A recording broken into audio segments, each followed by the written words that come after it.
As a seasoned detective, I had seen my fair share of gruesome crimes and encountered bizarre situations. But what I experienced on that haunting case would forever shake me to my core. It started innocently enough.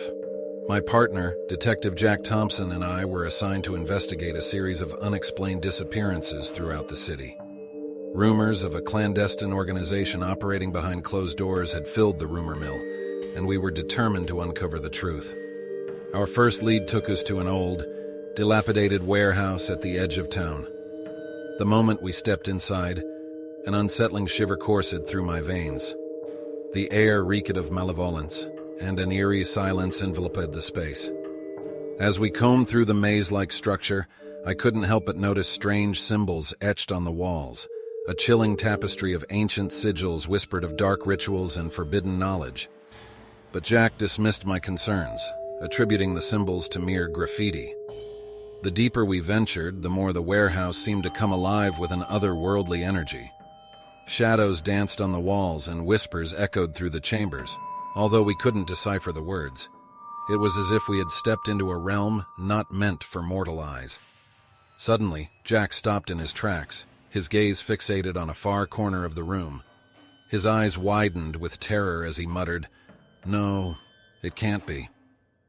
Following his gaze, I saw a flickering figure, a spectral entity materializing before us.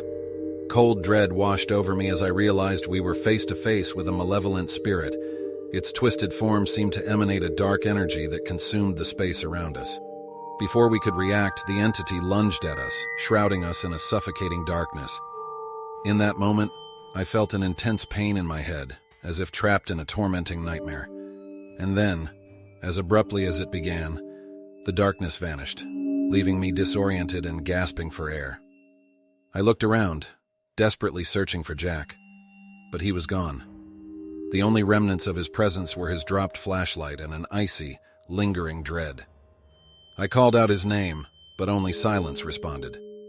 Fear gripped my heart as I realized I was alone in this terrifying labyrinth. The warehouse seemed to have transformed, contorting into an impossible maze. Terrified but determined, I retraced my steps, praying to find a way out and rescue my partner. The air grew heavier, and the whispers grew louder. Each step felt like an eternity, my mind teetering on the brink of madness. Finally, I stumbled upon an exit, bursting into the moonlit night. But as I looked back, the warehouse seemed to fade away, as if it had never existed. Tears blurred my vision as I accepted the truth. I might never find Jack, and wherever he was, he may be lost forever in that indescribable realm. Now, haunted by visions of that night and plagued by unanswered questions, I continue my search for Jack, diligently following every lead and unraveling the mysteries that stole him away. But deep down, I fear that I may never find him, and that his fate is forever intertwined with the unknown horrors that lurked within that forsaken warehouse.